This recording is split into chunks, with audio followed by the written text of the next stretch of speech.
திருவருகை காலம் 4வது வாரம் திங்கட்கிழமை. நற்செய்தி பகுதி லூக்கா 1 அருள்வாக்குகள் 57 66 வரை. பழைய ஏற்பாட்டின் கடைசி இறைவாக்கினரும் புதிய ஏற்பாட்டின் தொடக்க இறைவாக்கினரான திருமுழுக்கு யோவானுடைய பிறப்பையும் விருத்த சேதனத்தையும் பெயர் சூட்டுதலையும் இன்றைய நாள் நற்செய்தி விவரிக்கிறது.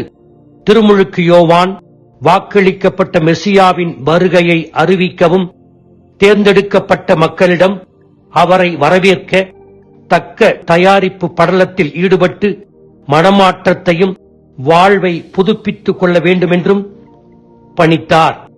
குருக்கள் பாரம்பரியத்தில் வந்த செக்கரியாவுக்கும் அவருடைய மனைவி எலிசபெத்துக்கும் முதிர்ந்த வயதில் திருமுழுக்கு யோவான் மகனாக பிறந்தார்.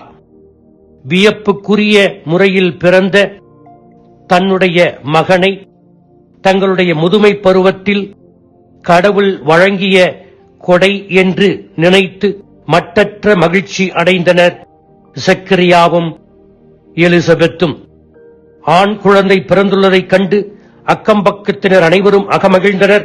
கிராமிய இசைக்கலைஞர்கள் ஆண் குழந்தையின் பிறப்பை கொண்டாடும் வகையில் மகிழ்ச்சி கீதம் இசைத்தனர்.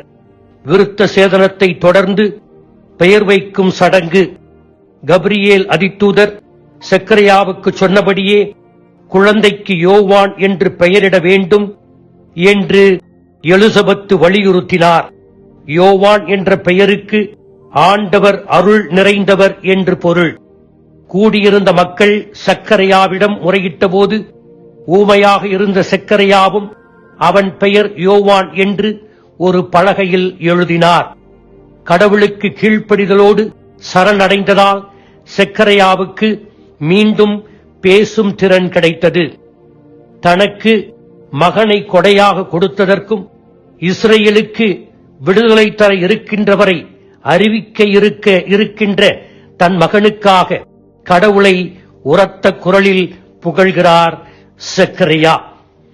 இன்றைய நற்செய்தி நமக்கு விடுவிக்கும் படிப்பினை என்ன? 1. நம் பெற்றோருக்காக நாம் நன்றி செலுத்த வேண்டும்.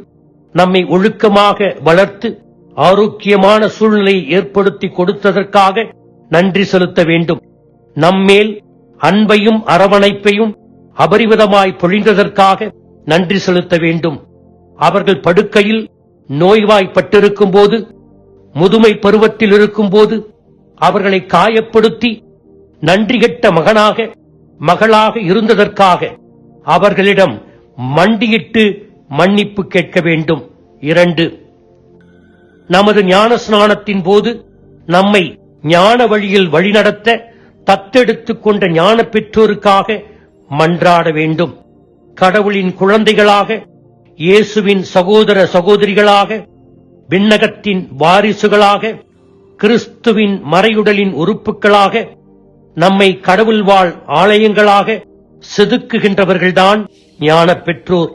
எனவே அவர்களை மறக்கக்கூடாது. 3. கிறிஸ்தவ நம்பிக்கையில் கொள்கை பிடிப்போடு திருமுழுக்கு யோவானைப் போல துணிவுடன் இருக்க வேண்டும். நம்முடைய வெளிப்படையான கிறிஸ்தவ வாழ்வு வழியாக திருமுழுக்கு யோவானைப் போல கிறிஸ்துவை நமது வாழ்வில் அறிவிக்க வேண்டும். திருவருகை காலத்தை பயன்படுத்துவோம், தக்க வகையில் தயாரிப்போம். நம்முடைய உள்ளத்தில் இயேசு பிறக்க வழி செய்வோம். ஆமீன்.